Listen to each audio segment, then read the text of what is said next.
Buenas tardes, mi nombre es Ana Sofía Prieto y les vengo a hablar sobre la relación entre fascismo y paramilitarismo. El fascismo es una ideología, un movimiento político y una forma de gobierno de carácter totalitario, antidemocrático, ultranacionalista y extrema derecha. El término proviene del italiano fascio, y a su vez del latín faces, que alude a los signos de autoridad de los magistrados romanos. Entre sus rasgos definitorios se encuentran por un lado la exaltación de valores como la patria o la raza, para mantener permanentemente movilizadas a las masas, lo que llevó con frecuencia a la opresión de minorías, especialmente el caso alemán, debido a su importante componente racista y de oposición política, y por tanto un fuerte militarismo. Sin embargo, desde sus mismos orígenes, es uno de los movimientos más difíciles de definir con exactitud para las ciencias políticas, posiblemente porque no existe una ideología ni forma de gobierno fascista sistematizada y uniforme como si tendrían otros sistemas políticos contemporáneos. Los fascistas consideran obsoleta la democracia liberal, una forma de gobierno que representa a las decadentes potencias vencedoras de la Primera Guerra Mundial, y también es necesario la movilización completa de la sociedad en un estado de partido único totalitario para preparar a una nación para un conflicto armado y para responder eficazmente a las dificultades económicas. Tal Estado es liderado por un líder fuerte, un dictador, y un gobierno marcial compuesto por los miembros del partido fascista, gobernantes capaz de forjar una unidad nacional y mantener una sociedad estable y ordenada. El fascismo niega que la violencia sea automáticamente negativa en la naturaleza y ve que la violencia política, la guerra y el imperialismo como medios para lograr una regeneración, un rejuvenecimiento nacional.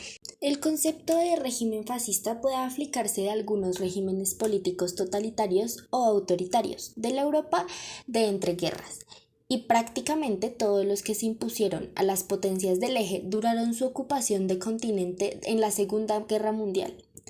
En primer lugar estaría la Italia fascista, de Benito Mussolini, 1922, que inauguró el modelo y acuñó el término, aun cuando no hay consenso entre los especialistas que haya sido un régimen totalitario.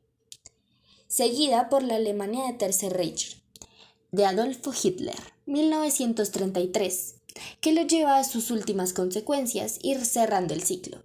La España de Francisco Franco, cuyo régimen se prolongó mucho más tiempo, desde 1939 hasta 1975, y evolucionó ideológicamente hasta una dictadura fascistizada.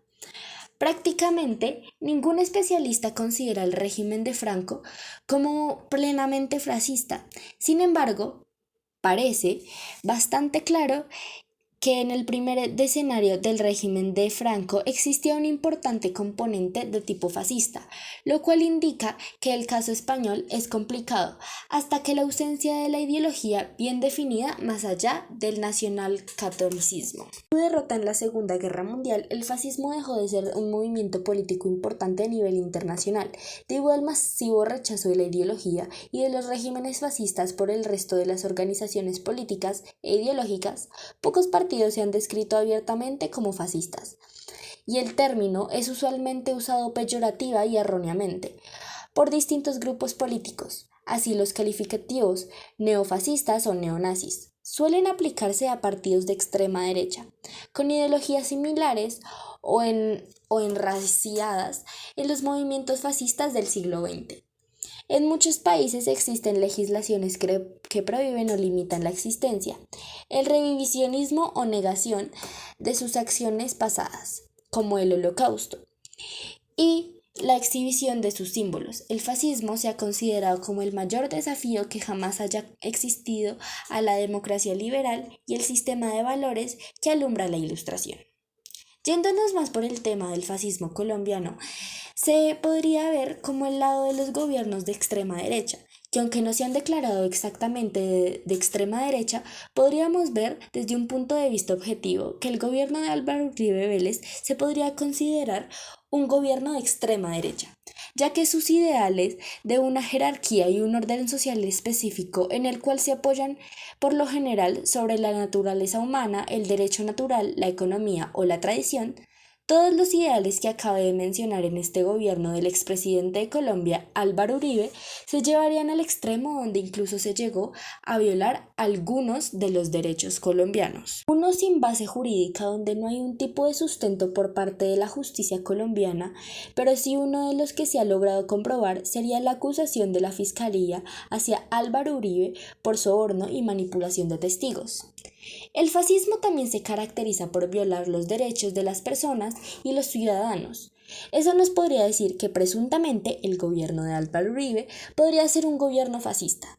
Siguiendo por el lado de unos gobiernos sin escrúpulos y poco claridad con los derechos humanos, podríamos irnos por el lado de los paramilitares. ¿Qué son los paramilitares? Los paramilitares es un grupo de civiles con una estructura y entrenamiento similar a la del ejército, pero no forman parte de las fuerzas militares del Estado. Estos grupos pueden tener armamento y capacidad de nivel militar y existir fuera de la institucionalidad. Los paramilitares también cuentan con el visto bueno del gobierno, o sea, su aprobación. Aunque estos sean grupos ilegales, el gobierno conoce su existencia e incluso le brindan su apoyo. Una relación exacta entre paramilitarismo y fascismo sería que no hay derechos, no hay democracia, donde los dos son de derecha o están de acuerdo con los gobiernos de extrema derecha. Ejemplo, los alemanes estarían de acuerdo con lo que predicaba Adolfo Hitler. Eso también hacía parte del problema. Y los paramilitares están de acuerdo con lo que predica Uribe o alguno de los creadores de estos grupos, lo cual también los hace parte del problema.